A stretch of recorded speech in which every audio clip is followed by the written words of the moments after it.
오늘은 베드로전서 5장 1절에서 4절 말씀을 통해서 장로들에게 권면하노니라는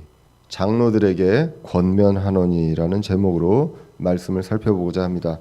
우리가 베드로전서 강해 중에 있습니다. 이 세상에 나그네요 순례자인 우리 신자들, 저와 여러분들에게 주시는 하나님의 말씀입니다. 그리고 특별히 마지막 시대에, 교회 시대, 이 은혜 시대에 살고 있는 신자들에게 어떻게 살아야 할지, 그것에 대해서 분명한 말씀으로, 그리고 담백하게 이 말씀으로 주시는 그런 성경이 바로 베드로전서다라고 이제 말씀을 드렸습니다. 1장에서 이제 보시면 예수님의 재림과 우리의 부활을 소망합니다. 그것을 바라보면서 우리에게 잠시 필요한 여러 가지 시험이 있다고 이야기를 합니다. 그 시험 속에서 우리는 근심하고 고난이 있지만 기뻐한다. 그것이 바로 신자다. 왜냐하면 우리의 고난 속에서 고난의 본을 보이신 그리스도를 볼 수 있기 때문입니다. 이 모든 것들을 그리스도께서 본을 보여주시고 이제는 그분의 발자취를 따라가게끔 우리에게 모든 것들을 보여주시고 기록해 주셨기 때문에 우리는 우리의 고난을 나의 고난이 아니라 주님께서 이루어 놓으신 그리고 주님께서 경험하신 그런 고난이다라는 것을 우리도 알게 됩니다. 그래서 그리스도의 고난에 같이 참여하는 그 기쁨과 영광을 누릴 수 있는 그러한 사람들이 바로 우리 신자들이다. 그래서 1장부터 4장까지 보면 그 마지막 때에 우리가 어떻게 살아야 되는지, 세상에서 어떻게 해야 되는지, 그리고 고난을 당했을 때 어떻게 해야 되는지, 이러한 부분들에 대해서 이야기를 했고, 4장에서 특별히 더 구체적으로 이제 이야기를 합니다. 끝을 바라보는 신자, 그러니까 세상의 끝을, 마지막 시대의 끝을 바라보는 신자의 자세에 대해서 이야기를 했습니다. 정신 바짝 차리라라는 이야기를 하고요, 깨어서 기도하라고 이야기합니다. 그리고 뜨겁게 사랑하라고 이야기했고, 대접하라고 이야기했습니다. 섬기라라는 것입니다. 자, 이런 것들을 보면은 세상의 종말을, 끝을 맞이하는 사람들답지 않게 아무 준비도 안 하는 것 같습니다. 그러나 우리는 우리가 준비할 것이 없다는 것을 알기 때문에, 우리가 도망갈 수 없다는 것을 알기 때문에 주님께서 보여주신 그 발자취를 끝까지, 우리의 공중에 올라가는 그날까지 우리는 그것을 행한다. 그것이 바로 끝을 바라보는 신자의 자세다라고 말씀을 드렸습니다. 그리고 이제 고난을 바라보는 신자의 자세에 대해서 우리 지난 시간에 이야기를 했습니다. 고난을 예상하라라는 것입니다. 우리에게 어느 누구에게나, 우리 신자들에게 고난은 반드시 온다는 것입니다. 그렇기 때문에 고난을 피할 생각, 고난이 없었으면 좋겠다는 그 헛된 바람을 하지 말고 우리는 고난이 있을 것이다, 우리 인생에. 그것을 예상하라는 것입니다. 그리고 기뻐하라고 합니다. 왜? 그리스도의 고난에 참여하는 그러한 큰 은혜를 누릴 수 있는, 그런 경험을 할 수 있는 그 기간이기 때문입니다. 그리고 그때야말로 그리스도께서 우리와 가장 가까이 있다는 것, 그것을 느낄 수 있는 시간, 그 정말로 소중한 시간이기 때문에 기뻐하라라고 이야기합니다. 그리고 그 고난이 그리스도를 믿음으로써, 신자로서 받는 고난인지 아니면 내가 잘못해서 받는 고난인지, 그것을 돌아보는 시간을 가지라는 것입니다. 그래서 나를 돌아보라. 그리고 나를 그분께, 창조자에게 맡기라는 것입니다. 그 고난에 대해서 피할 길도 주시는 것이 주님이요, 그리고 그러한 것들로 인도하시고 우리를 단련하시는 것도 하나님이시기 때문에 그분께 맡기라라고 이야기를 했습니다. 이렇게 함으로써 우리는 세상에 동화되지 않고요, 흔들리지 않고 확신 속에서 우리가 바라볼 것, 신자가 바라봐야 할 것들에 대해서 그것만 바라보며 살아갈 수 있다는 것입니다. 우리가 바라보는 것은 세상의 불신자들이 바라보는 것과 확연하게 다릅니다. 그렇기 때문에 만약에 내가 바라보고 내가 추구하는 것이 그냥 세상에 지금 많은 다수들이 하는 것과 같다면 우리 자신을 돌아볼 필요가 있다는 것입니다. 우리는 세상의 돈과 명예와 권력과 이런 것들을 추구하지 않습니다. 오늘 김진환 형제님 기도할 때도 그 말씀을 하셨지만 세상 사람들은 그런 것들을 추구합니다. 하지만 우리는 그것을 추구하지 않는다라는 것입니다. 하나님을 바라보고 하나님의 왕국을 바라보고요, 이 세상에서는 그것들을 위해서 살아가는 것이, 그 돈과 명예와 권력을 위해서 살아가는 것이 아니라 하나님의 뜻을 따라가는 그러한 삶을 살아간다라는 것. 그래서 이 세상에서 하나님께서 주어주신 그 미션, 그것을 수행하면서 주님 다시 부르시는 날까지 우리는 그것만을 성실하게 수행하면서 갑니다. 그렇기 때문에 끝을 바라보는 신자는 바라보는 것이 다르고 고난을 바라보는 그 관점이 다르다는 것을 이야기합니다. 그런데 이러한 것들에 대해서 우리는 어떻게 확신을 가질 수가 있습니까? 여러분들은 경험으로 그런 것들을 느끼나요? 아니면 여러분들이 그동안 많이 이제 만나왔던 목사님들이 그렇게 얘기를 해서 그러십니까? 우리에게는 분명한 답이 있기 때문입니다. 바로 변치 않는 보존된 말씀이 있기 때문입니다. 그래서 베드로전서 1장 23절에서 너희가 다시 태어난 것은 썩을 씨에서 난 것이 아니요 썩지 아니할 씨에서 난 것이니 살아있고 영원히 거하는 하나님의 말씀으로 된 것이니라. 모든 육체는 풀과 같고 사람의 모든 영광은 풀의 꽃과 같으니라.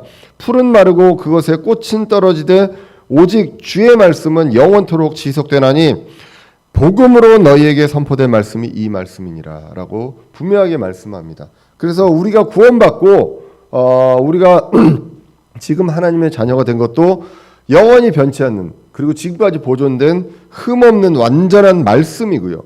그리고 우리가 지금 이제 다시 태어난 영적으로 다시 태어난 하나님의 자녀로서 자라갈 때 무엇으로 자라가느냐? 공부로 뭐 과학과 철학과 이런 것들로 자라가는 것이 아니라 하나님의 말씀으로, 말씀의 저주로 자라간다라고 이야기합니다. 그래서 베드로전서 2장 2절에 새로 태어난 아기들로서 말씀의 순수한 젖을 사모하라. 이것은 너희가 그 저주로 말미암아 성장하게 하려 함이라라고 이야기합니다. 그렇기 때문에 우리는 지금 우리가 끝을 바라보고 고난을 바라보는 이 신자로서 그것에 대한 분명한 기준, 근거, 그 매뉴얼이 바로 성경이 있습니다. 그리고 우리가 성장해야 되는 그 음식, 그것이 바로 누구의 어떤 권면이나 이런 것들도 아니요 성경 말씀이다 라고 베드로전서에서 분명하게 이야기를 하고 있습니다. 그러므로 말씀을 제대로 배우고 말씀을 우리 마음에 깊이 새기고 바르게 새기고 우리가 그것을 적용해서 살아가는 것이 제일 중요한 그러한 일입니다. 그렇기 때문에 4장까지 베드로전서는 이 내용들을 다 이야기하고 5장에서 이것에 있어서 가장 중요한 역할을 하고 있는 교회에 있는 직분자인 장로에 대해서 권면을 하고 있는 것입니다. 그래서 오늘 본문이 장로에게 권면을 하고 있습니다. 자, 그러면 이 말씀을 전하고 가르쳐야 될 이 장로들, 이 우리 성경적인 이 교회에서의 장로들이 누구인지 먼저 그 정의를 한번 보도록 하겠습니다. 우리가 이제 사도행전 20장 17절을 보시면 사도 바울이 예루살렘으로 돌아가기 전에 밀레도에서 에베소로 사람을 보내서 그 에베소에 있는 교회 장로들을 부릅니다. 그 내용이 이제 사도행전 20장 17절에 나옵니다. 그러면서 그 장로들에게 사도 바울이 내가 어떻게 복음을 전했는지, 내가 너희들에게 어떠한 모습을 보여줬는지에서 쭉 이야기를 합니다. 그러고 28절에 사도행전 20장 28절에 이렇게 말씀합니다. 그러므로 여기서 너희는 에베소 장로들이죠. 너희 자신과 온 양떼에게 주의를 기울이라. 그러니까 장로들에게 이야기합니다. 장로들이 누구인지 이제 나중에 설명하겠지만 이 장로들에게 너희 자신도 주의를 기울여야 된다. 예, 그 말씀을 전하고 말씀을 가르치는 그 장로들 자신도 주의를 기울여야 하고요. 그리고 양떼에게 주의를 기울여야 한다라고 이야기합니다. 그러면서 성령님께서 너희를, 그 장로들을 그들의 감독자로 삼으셨다. 양떼들의 감독자로 삼으셨다라고 합니다. 장로들에게 감독이다라고 이야기를 합니다.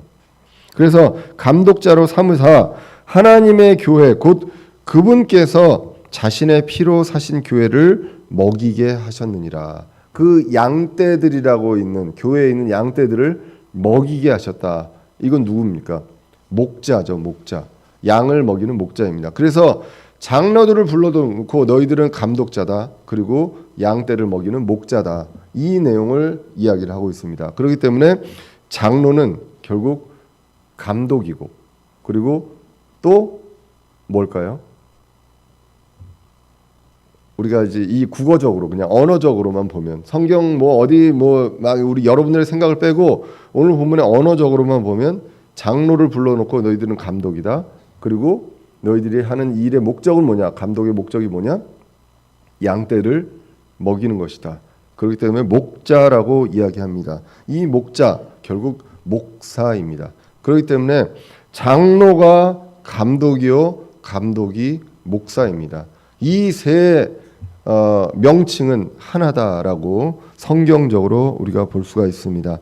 당시의 장로는요, 이스라엘 문화나 이런 데서 다스리는 자로서 존경받는 자, 어떤 그런 사회적인 어떤 명칭이라고 보시면 되고, 감독은 직무를 가르칩니다.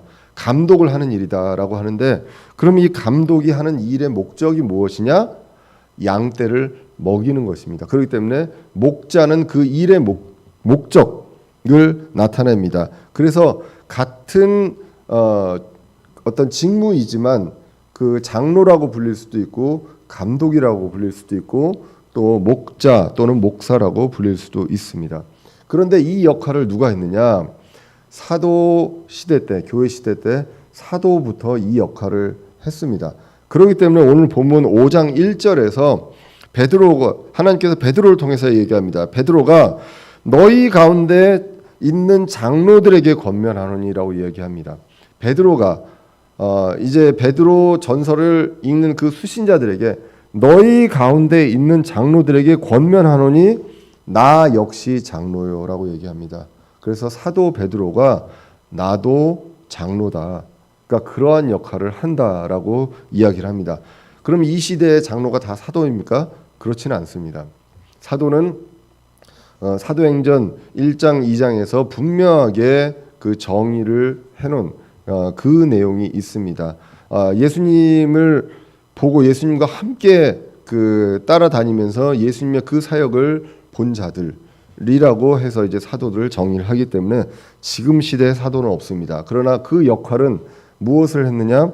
장로의 역할을 했었다라고 이야기합니다. 그렇기 때문에 나 역시 장로요 그리스도의 고난의 증인이요 또한 앞으로 나타날 영광에 참여할 자니라라고 베드로도 자신을 장로라고 표현을 합니다. 그리고 이제 디도서에 보시면 거기서도 이제 목회 서신서로서 이제 그 감독의 자격에 대해서 나옵니다. 여기서도 디도서 1장 5절에 보시면 장로의 임명에 대해서 이야기한다라고 얘기합니다. 1장 5절에서는 그렇게 얘기하면서 7절에서는 감독은 이런 자격이 있어야 된다라고 이야기를 합니다. 그렇기 때문에 여기서도 장로와 감독이 같은 직분임을 알 수가 있습니다. 그리고 이제 사도도 장로였습니다. 그 역할이 같은데 에베소서 4장 11절에 보시면 교회에 보낸 선물에 더러는 사도요, 더러는 대언자요, 더러는 복음 전도자요, 더러는 목사 겸 교사로 교회에 선물을 주셨다. 이들의 모든 역할이 다 무엇입니까? 감독자이고 말씀을 가르치는 사람들이었기 때문입니다. 그래서 그 시대의 그 상황에 맞게 이름이 불려졌을 뿐이지 이들은 다 같다라는 것입니다. 특별히 이제 지금 시대에는 목사란 말을 이야기를 합니다. 그래서 이 목사는 영어로 패스터입니다. 패스터. 그리고 아까 얘기했던 목자는 셰퍼드죠. 셰퍼드. 예, 그래서 이 패스터는 패스처이라고 하는 목장에서 어원이 나왔다고 이야기를 합니다. 그러니까 결국 목사나 목자나 같은 의미다라고 이제 볼 수가 있습니다. 그리스어로는 이 어원이 포이멘이라는 그 어원인데요. 신약 성경에는 18번 정도 나오는데 에베소서 4장 11절에만 이것을 이제 목사로 번역하고 나머지 17번은 다 목자로 번역을 했습니다. 왜냐하면 에베소서에서 이 교회에 주신 직분자에 대한 내용으로 설명을 할 때 목자가 아닌 어떤 명칭으로 패스터를 이제 이야기한 것으로 이제 보여집니다. 그래서 이 어떤 목사 또는 장로 또는 감독을 주신 목적은 에베소서 4장 12절에 이것은 성도들을 완전하게 하고 섬기는 일을 하게 하며 그리스도의 몸을 세우게 하려 하심이라라고 이야기를 하고 있습니다. 그리고 이제 오늘 본문 베드로전서 5장 1절에서도 나도 장로요라고 시작을 하고요. 베드로가 그렇게 얘기를 하고 4절에 보시면 목자장이신 그리스도를 이야기합니다. 결국 우리들의 짱이다, 그분이 이제 그리스도다라고 얘기하면서 목자장으로 이야기를 하거든요. 그러면 그들은 누구입니까? 바로 목자인 거죠. 그래서 장로이자 목자. 그래서 왜 뭐 3단 노법이 있지 않습니까? A는 B고 B는 C면 A는 C다. 예, 그러한 관점에서 성경이 증명을 합니다. 목사요, 감독이고 장로다. 그냥 우리의 생각이 아니라 성경으로 증명을 할 필요가 있습니다. 자, 그래서 이 정의를 내립니다. 장로들에게 권면하노니라는 것은 목사에게 권면을 하고 있는 장면입니다. 다시 오늘 1절로 돌아가서 보시면 이 목사가 누구냐? 사도 베드로도 장로다라고 이야기를 하고요. 그리스도의 고난의 증인이라고 합니다. 결국 우리가 전하는 그 말씀의 많은 내용이 무엇입니까? 그리스도의 고난이거든요. 그럼 그리스도의 고난에 대해서 말씀을 가지고 증거를 합니다. 증인입니다. 그리고 앞으로 나타날 영광에 참여할 자입니다. 예수님 다시 오실 때 그 영광에 참여할 자라고 이야기를 합니다. 재림을 이야기를 하고 있습니다.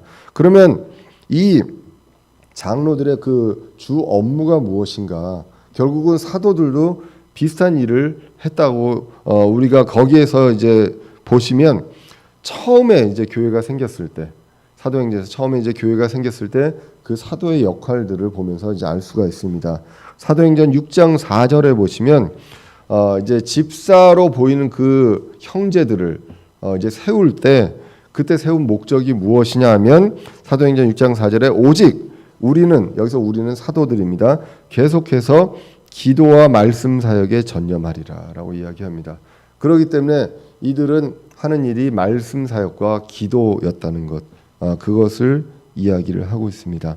자, 그래서 이 장로 베드로가 오늘 본문을 통해서 또 다른 장로들에게 권면을 합니다. 우리가 사도행전 아까 20장에서도 봤지만 장로들도, 이 목회자들도 본인도 주의를 기울여야 한다는 것입니다. 끊임없이 내가 변하고 있는가, 내가 혹시 처음에 우리가 교회를 같이 시작했을 때, 그리고 말씀으로 정말 순수하게 말씀을 전할 때와 7년, 8년이 지났을 때 지금 변하고 있는가, 이런 것들에 대해서 주의를 기울일 필요가 있다는 것입니다. 바라기는 외모만 변했으면 좋겠습니다. 지금 머리만 하얘졌는데요. 예, 그 외에 나머지는 처음과 같았으면 하는 그런 그 바람을 제가 이제 말씀을 준비하면서 이제 봤었습니다. 그래서 목회자도요, 하나님으로부터 말씀을 보면서 목회자도 권면을 계속 받아야 한다는 것, 그것을 오늘 본문을 통해서 이제 볼 필요가 있습니다. 그러면서 이제 오늘 본문 2절에서부터는 이 직무, 무엇을 하는지에 대해서, 이들이 무엇을 하는지에 대해서 점검을 하고, 자신이 점검을 하고, 그리고 말씀으로 체크를 해야 한다라는 내용들을 이야기하면서 첫 번째가 바로 말씀을 가르치는 것입니다. 풀어서 해석하는 것입니다.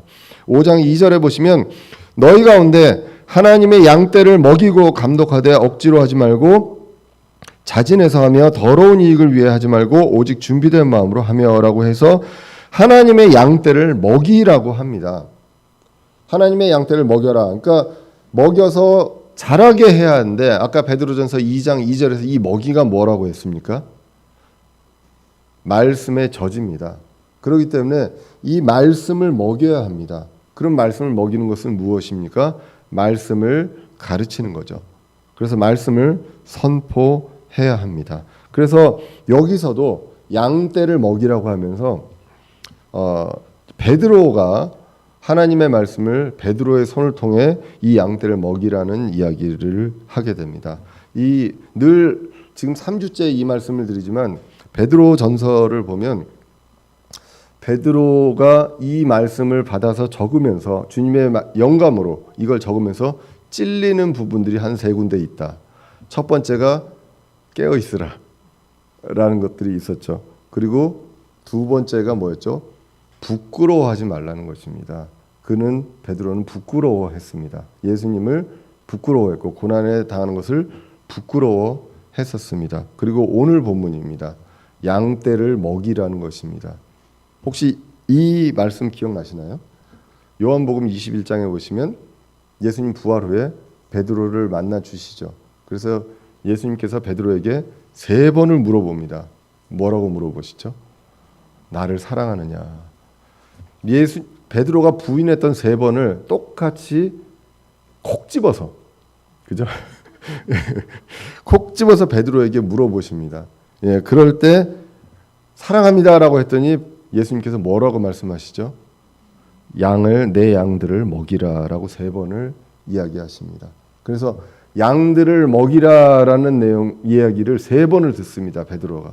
그래서 그거를 오늘 본문에 이 이야기를 하면서 본인이 굉장히 찔리겠죠. 그러면서 세 번씩이나 한 번도 아니고 두 번도 아니고 세 번씩이나 완전히 그냥 전곡을 찔러버리십니다. 자, 그래서 양들을 먹이라. 근데 이 양들을 어떻게 먹이는 것이냐? 말씀으로, 순수한 말씀의 저주로 이들을 성장시키고 말씀을 기준으로 해라. 이것들을 잘 가르쳐야 한다라는 내용으로 이야기를 합니다. 예수님도요. 엠마오로 가는 두 제자들에게 어떻게 얘기합니까? 누가복음 24장 27절에 보시면 예수님께서 그 제자 둘에게 모세와 모든 대언자들의 글에서 시작해서 모든 성경 기록들에서 자기에 관한 것들을 그들에게 풀어 설명해 주시니라라고 이야기합니다. 그래서 목회자들이 양들을 먹이는 것은 어떻게 합니까?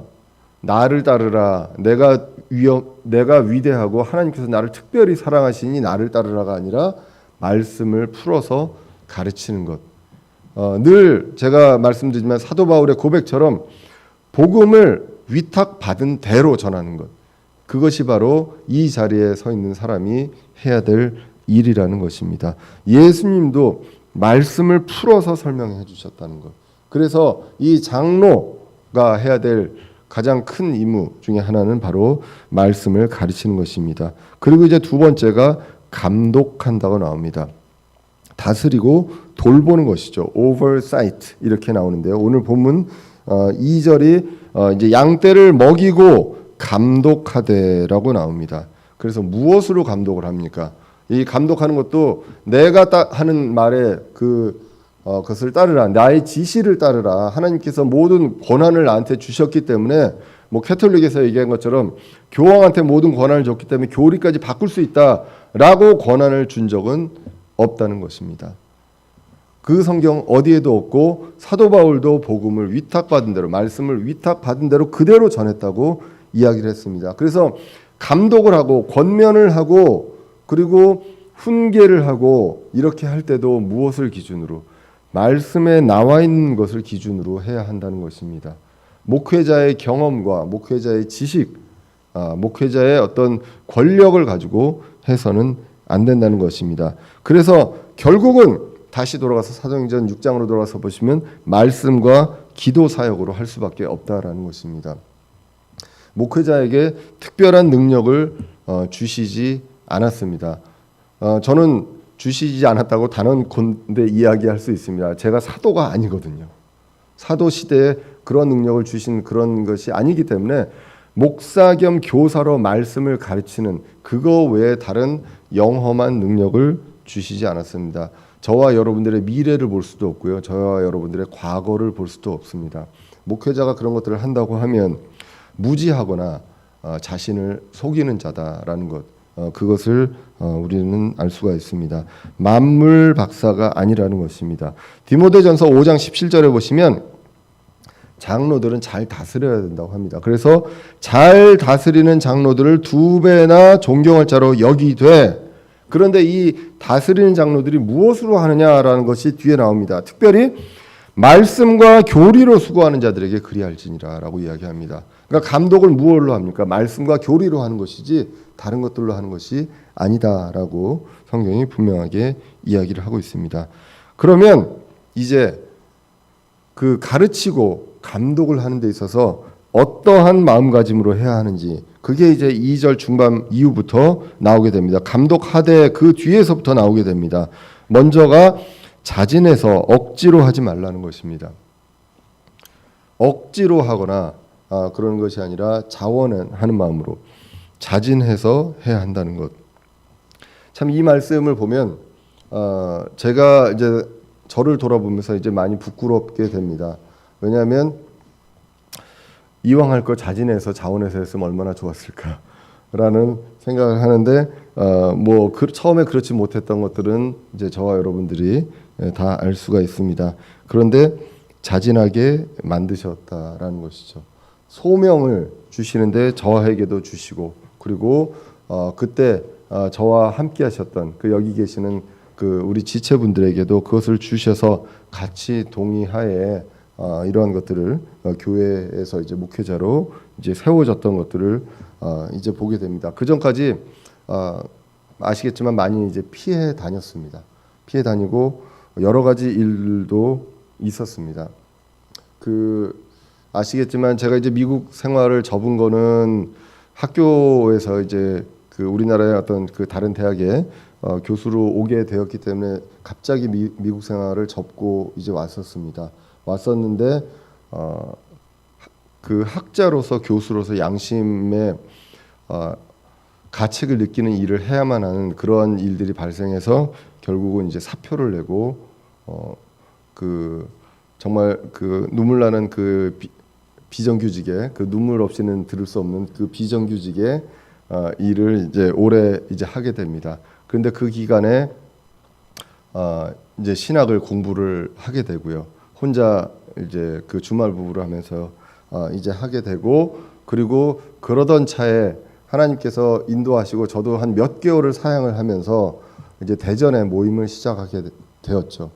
처음에 성경 공부만 하겠다라고 했었습니다. 저는 이제 목회는 못 하겠다, 아직은 아니다라고 이야기를 했었는데 성경 공부를 시작을 하다 보니 이제 예배를 드리고 싶은 열망들이 이제 지체들에게 있었습니다. 그래서 그러면 목사 안수는 나중에 생각하더라도 그냥 예배를 드리자, 그래서 예배를 드리기 시작을 했습니다. 그래서 형제로 해서 이제 예배를 드리게 됐고, 신학어를 마치고 이제 복음 전도자, 전도사의 이름으로 했습니다. 왜냐하면 그때까지도 제가 어느 곳에 자리를 잡을지 모르기 때문에 그 정규직의 그 어떤 다시 이제 그 대학에 강단으로 갈 수 있다는 그 희망과 꿈을 가지고 있었기 때문에 혹여나 제가 제주도로 가면 대전으로 못 오잖아요. 그 한편에 어떤 그런 것들이 솔직히 있었습니다. 그래서 그 지체분들이 전도사님이라고 부르는 것보다 우리 저 목사님이 되셨으면 좋겠다 그래서 목사 안수를 받으라고 여러 번 이제 권유를 했는데, 제가 조금만 더 있다가 제가 자리 잡으면 꼭 하겠습니다라고 이야기하고 계속 미뤘습니다. 그렇게 미루는 시간이 사실은 한국에서 그 전에 이제 교수를 하던 시간보다 훨씬 더 긴 시간만큼을 이제 비정규직으로 이제 떠돌아다니면서 이제 할 때 그러다가 이제 나이가 이제 차버렸죠. 그래서 이제 인간적으로 봤을 때 이제는 대학 강단으로 가기가 어렵겠구나라는 생각을 제가 이제 어느 정도 결론을 내리게 됩니다. 그래서 이렇게 되면 그냥 어차피 나그네요. 그냥 비정규직으로 살면서 우리 이제는 그냥 목회로 이제 하나님께 순종하자라고 해서 진짜로 그때 완전히 포기를 했었습니다. 그래서 지금도요, 제 그 학교 임용 동기 중에 제가 최고령입니다. 저하고 띠동갑 이상 차이 나시는 분도 있어요. 그 입사 동기 중에. 그래서 제가 또 동기 회장도 하고 있거든요. 나이 많은 사람에서. 그런데 그래서 이제 목사 안수를 그냥 받았죠. 그 성도님들께서 이제 그 사랑침례교회에 먼저 요청을 하시고 그렇게 해서 그 절차대로 목사 안수를 받고 6개월이 안 돼서 이제 지금의 학교 자리가 났습니다. 어느 누구도 기대를 못했고 그 자리에 그 분야를 뽑을 거라고는 생각지도 못했는데 제 분야를 탁 집어서 났고 그래서 이제 제가 6개월 후에 이제 그렇게 가게 되었습니다. 이게 이제 저의 간증인데요. 근데 이제 제가 그것들을 보면서 생각하는 거 어차피 할 거, 예, 그냥 했었어야 되는데 꼭 몰아가시고 나서 이제 했다라는 그러한 것들이 제 인생에 계속 그게 있습니다. 오늘 본문을 읽으면서 억지로 하지 말고 자진해서 하라고 했는데 그러한 과정을 통해서 오면서 했었습니다. 위안이 되는 거는 베드로도 그랬다는 것입니다. 베드로도 보면 누가복음 5장 8절에 보시면 처음에 예수님께서 찾아오셨을 때, 지금 요한복음 21장에서 예수님 부활하고 다시 그 물고기 잡을 때 찾아오신 거와 거의 비슷한 장면으로 처음 찾아오셨을 때도 베드로가 고기를 못 잡고 있다가 예수님의 말을 듣고 고기를 잡았잖아요. 예, 그때 뭐라고 그럽니까? 주여 내게서 떠나소서, 그렇게 이야기를 하거든요. 예, 그리고 요한복음 21장의 비슷한 상황에서 예수님께서 내 양을 먹이라라고 했을 때 이제 그 내용에 이제 순종하고 끝까지 순종하는 그러한 것들을 보면서 한편에 위안을 받게 됩니다. 그리고 사도 바울을 보면서도 저는 이 생각을 합니다. 제가 지금 이 자리에 와서 소위 말하는 정말 메이저 대학이거든요. 예, 제가 왜 여기까지 갈 수 있었는지 잘 모르겠습니다. 그런데 그렇게 주신 것은 하나님의 일을 하라고 주신 것이다라고 생각을 합니다. 사도 바울도 고린도전서 9장 16절에 이렇게 얘기합니다. 내가 복음을 선포할지라도 자랑할 것이 없나니 이는 필연적으로 내가 해야 하기 때문이라. 만일 내가 복음을 선포하지 아니하면 참으로 내게 뭐가 있으리로다. 화가 있으리로다라고 이야기합니다. 예. 그래서 네가 잘나서 이것을 준 것이 아니라 이 일을 하라고 이것을 주신 것이다라는 것들에 대해서 분명하게 계속 제가 떠올리고 생각할 필요가 있다는 것입니다. 그래서 억지로 하지 말고 자진해서 해야 하고요. 그리고 오늘 본문이 또 이야기합니다. 더러운 이익을 위해서 하지 마라. 결국 순수한 의도로 하라는 것입니다. 그래서 돈이나 명예나 권력이나 어떤 정치로 진출하는 그 발판으로 그런 것들을 노리고 하는 것이 아니라 순수하게 말씀을 그대로 위탁받은 대로 전하고자 해야 한다는 것입니다. 더러운 이익, 결국은 이제 돈, 명예, 권력, 정치 이런 것들을 이야기한다고 볼 수가 있습니다. 자, 그렇다고 해서 그러면 거꾸로 우리가 극과 극을 가면 안 됩니다. 가난하게 지내는 것이 당연하다. 그렇게 또 성경은 이야기하지 않습니다. 디모데전서 5장 18절에 보시면 성경 기록에 이르기를 넌 곡식을 밟는 소의 입에 마개를 씌우지 말라 하고 또 일꾼이 자기 품삯을 받는 것이 합당하니라라고 이야기를 하고 있기 때문입니다. 그래서 그런 부분들에 있어서 받는 것은 당연합니다. 무조건 목회자가 가난해야 한다, 배고파야 한다, 이러한 어떤 사회적인 풍조가 있는데 그것도 한쪽의 극단이라는 것이죠. 그래서 목회자는 순수한 의도로 더러운 이익을 추구하지 말고 가야 합니다. 첫째로 하나님의 왕국과 의를 구하라고 했습니다. 그리하면 모든 것들을 다 더해 주신다고 했지, 그래도 너는 배고프게 살아라라고 얘기를 하시지는 않았다라는 것, 그것을 우리는 볼 필요가 있습니다. 그리고 또 오늘 본문이 이야기를 합니다. 오직 준비된 마음으로 하라는 것입니다. 올바른 동기에서 준비 과정이 있어야 한다는 것입니다. 어느 날 내가 갑자기 소명을 받았기 때문에 나는 여기 목회자가 되어야 되는 이런 것이 아니라 준비의 과정이 반드시 있다는 것, 그것을 이야기를 합니다. 반드시 신학 공부를 해야 한다는 것은 아니라는 것입니다. 하지만 하나님께서 준비의 시간을 분명하게 주신다라는 것입니다. 그리고 이제 넷째로 베드로전서 5장 3절에 나옵니다. 양떼에게 본이 되라라고 이야기합니다. 그래서 3절에 보시면 하나님의 상속 백성 위에 주인처럼 군림하지 말고 오직 양떼에게 본이 되라. 우리의 목회자의 주 임무는 말씀을 가르치고 감독하는 것입니다. 그런데 이런 것들을 하는 데 있어서 자원해서 하고 더러운 이익을 위해서 하지 말고 준비된 마음으로 하고 본이 되라라고 이야기를 하는 것입니다. 군림하지 말라는 것입니다. 왜? 군림하는 것은 목사가 착각을 하고 있는 것입니다. 왜냐하면 군림하는 것은 성도들이 내 아래에 있다라는 그런 착각이 있는 것입니다. 자기가 주인이라는 착각이 있기 때문에 그렇다는 것입니다. 그런데 오늘 본문이 이야기합니다. 이들은 누구냐면 하나님의 상속 백성입니다. 하나님의 상속 백성이자 오늘 같은 문장에 누구라고 합니까? 양떼라고 합니다. 그렇기 때문에 양떼가 하나님의 상속 백성입니다. 그래서 이 하나님의 상속 백성의 주인은 하나님이시죠. 그리스도십니다. 그리고 이들은 그리스도의 종으로서 이 세상에서 이제 사역을 하고 있습니다. 목사의 종이 아니라는 것입니다. 그렇기 때문에 목사의 말에 무조건 복종하고 하라고 강요하는 것은 비성경적입니다.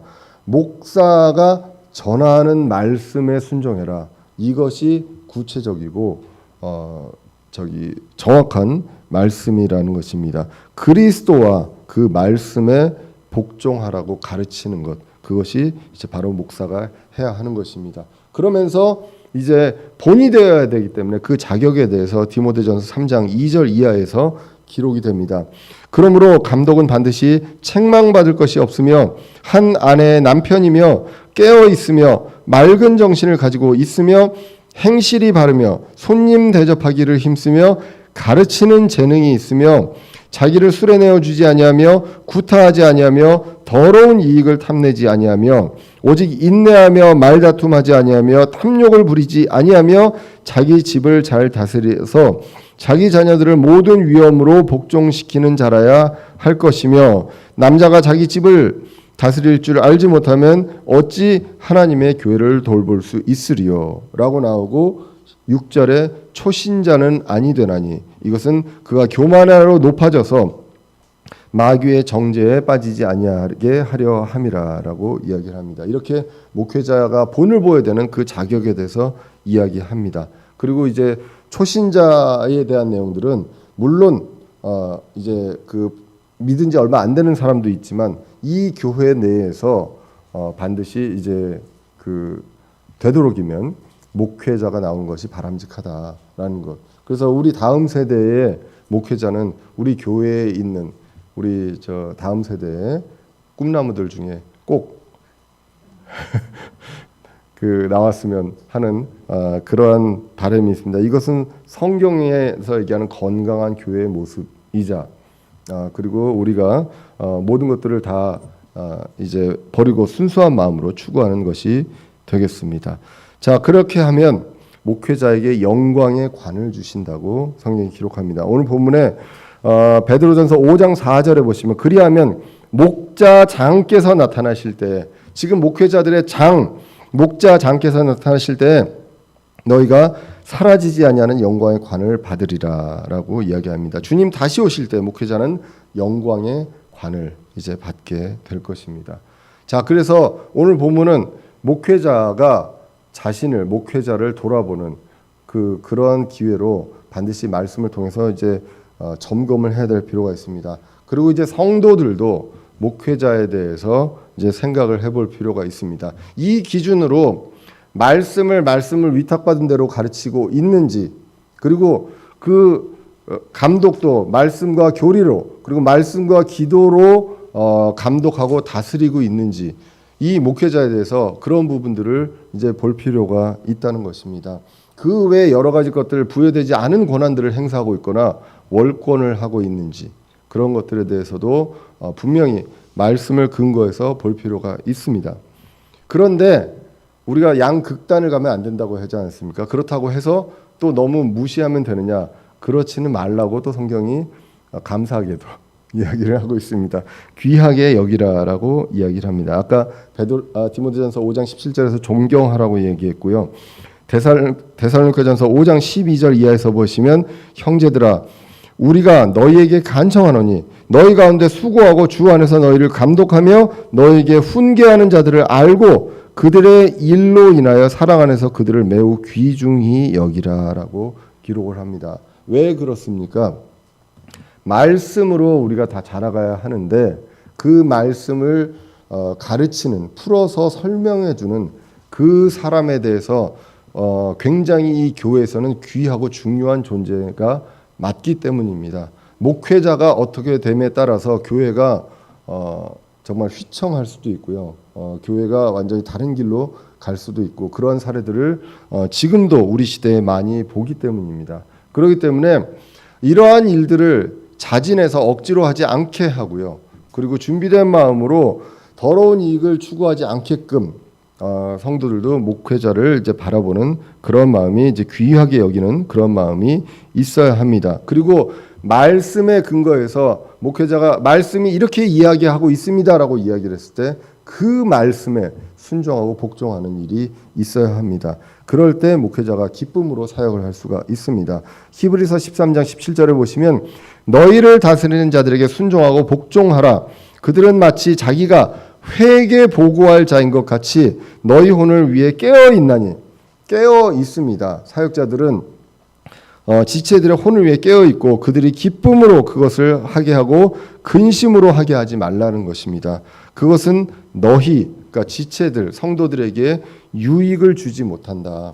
목회자에게 유익을 주고 안 주고 때문에 하는 것이 아니라 성도들에게 그런 것들이 있다는 것입니다. 그런데 목회자도 잘못합니다. 왜냐하면 아주 높은 수준의 어떤 인격을 가진 그러한 사람이 아니기 때문에 그런 경우에 이제 고발이 이루어질 수도 있습니다. 그럴 때는 공개적으로 하라는 것입니다. 뒤에서 이제 수근수근 하는 것이 아니라 공개적으로 하라고 디모데전서 5장 19절에 장로에 대한 고발은 두세 증인 앞에서가 아니면 받지 말라라고 이야기를 하고 있습니다. 자, 이렇게 우리는 목회자도 자신을 점검해야 되고 성도들도 목회자를 말씀에 근거해서 말씀이 어떻게 전해지고 있는지 그런 것들을 보고 말씀을 위탁받은 대로 전하고 있다면 그 말씀에 대해 순종하고 복종해야 한다는 것, 그것을 분명하게 이야기하고 목회자를 귀중히 여겨야 한다는 것입니다. 왜냐하면 성도들이 자라가는 데 있어서 목회자의 역할이 분명히 중요하게 있기 때문입니다. 우리나라의 문화를 보면요, 이제 목회자에 대해서 극과 극의 문화가 있습니다. 목회자를 무슨 신으로 교주로 생각하는 그런 집단들이 있고 또 목회자를 또 완전히 반대쪽의 극단에서 정말 힘들게 하는 그러한 문화들이 있습니다. 이 교주로 하는 거는 진짜 뭐 말할 것도 없고요. 그건 완전히 그냥 엉터리고요. 그리고 또 한 가지 문화 중에 우리가 조심해야 될 게 아까도 말씀드렸지만 목사는 배고파야 한다. 그리고 목사는 가족을 희생하더라도 성도를 섬겨야 한다. 이러한 것들은 잘못된 문화라는 것입니다. 예전에도 이제 어떤 그 선배 목사님, 원로 목사님의 얘기를 들은 적이 있는데요. 어떤 얘기를 하냐면 새벽에 성도님이 고민이 있다고 전화가 왔대요. 그래서 전화를 받는데 한 2시간을 계속 전화를 해가지고 목사님 너무 피곤해가지고 졸았답니다. 그랬더니 그걸 그쪽에서 알고 목사님 지금 조셨죠? 제가 얘기를 하는데 이렇게 얘기를 했다고 하더라고요. 그래서 물론 다급한 일이 있어서 했겠지만 서로 간에 지켜야 할 것들은 사람이기 때문에 지켜야 할 것들이 있어야지 무조건 목사는 이래야 된다. 목사의 가족은 이래야 한다. 이러한 것들이 교회를 또한 병들게 합니다. 목회자가 기쁨으로 하지 못하게 하고 근심으로 하게 합니다. 그래서 우리나라의 사회 문제 중에 하나가 목사의 자녀들, pastors' kids의 사회 그 어떤 문제가 있습니다. 엄청난 스트레스를 받기 때문에. 왜냐하면 잘하면 그럼 너는 목사님 아이인데 당연히 그렇게 해야지. 못하면 네가 목사의 딸인데 이러면 되겠냐라는 어떤 그러한 것들로 모든 잣대들이 가기 때문에 이러한 것들에 대해서 상처를 받고 스트레스를 받는 게 있습니다. 제가 이 말씀을 준비하기 전에 사실은 이제 저희 애한테도 물어본 적이 있습니다. 저희들은 감사하게도 여러분들이 정말로 그런 부분들에 있어서는 말씀대로 하셔가지고 전혀 스트레스가 없더라고요. 그건 너무나 감사할 따름입니다. 그러나 우리가 지금 잘못된 어떤 한국의 그 목회자를 바라보는 그 문화, 이러한 것들은 말씀에 근거해서 우리가 볼 필요가 있습니다. 목회자는 말씀과 기도 사역에 전념해야 하고요. 가족들은 가족들대로 보호되어야 합니다. 디모데전서 3장과 디도서 1장에도 보시면 감독에 대한 그 자격은 나오지만 아내에 대한 자격은 나오지 않습니다. 그리고 자녀들은 어떻게 해야 된다는 자격은 나오지 않습니다. 그런데 집사의 자격에 보면 아내의 자격이 나옵니다. 그렇기 때문에 역할에 따라서 집사는 교회를 섬길 때 집사와 아내가 같이 이러한 것들을 해야 하지만 목회자는 목회자의 그 사람만을 그 어떤 자격을 이해하고 있지 다른 것들을 요구하고 있지 않다는 것. 그것이 분명한 성경의 말씀이라는 것입니다. 자, 오늘 본문은요. 장로 즉 목회자에 대한 권면입니다. 오늘 본문의 목적은요. 교회에서 목회자가 중요하기 때문입니다. 베드로전서 1장부터 4장까지 이야기했던 이 모든 내용들이 결국은 말씀의 근거에서 말씀을 제대로 배워야만 여기서 이제 교회가 성장할 수 있기 때문에 그러한 것들이 가장 중요하다. 그래서 말씀이 바로 서는 것이 가장 중요합니다. 그래서 이 분명한 주님의 소명, 명령, 이 말씀을 충실히 준비하고 풀어서 가르치는데 목회자는 전념해야 하고 또 기도로 사역해야 하는데 전념해야 한다는 것입니다. 그리고 이제 오늘 그 우리 교회에 많은 그 형제님들, 집사 형제님들의 어떤 수고가 있었기에 제가 자비량으로 해서 많은 영역들을 못하지만 집사님들이 이런 것들을 해주셔서 우리 교회가 그래도 큰 어려움 없이 지금까지 올 수 있지 않았습니까? 그래서 이러한 것들을 성경적으로 성경적인 교회로 우리는 계속 이루어 가야 합니다. 저도 저를 계속 말씀을 통해서 점검하고자 합니다. 여러분들도 목회자를 말씀에 근거해서 봐주시기를 바라고요. 그리고 이것들을 통해서 하나님께서 이루어 가시려고 하는 것들을 우리는 바라보면서 그 신자의 자세로 오늘 베드로 전서를 기억하며 살아갈 수 있는 저와 여러분들 되시기를 간절히 기원합니다. 기도하겠습니다.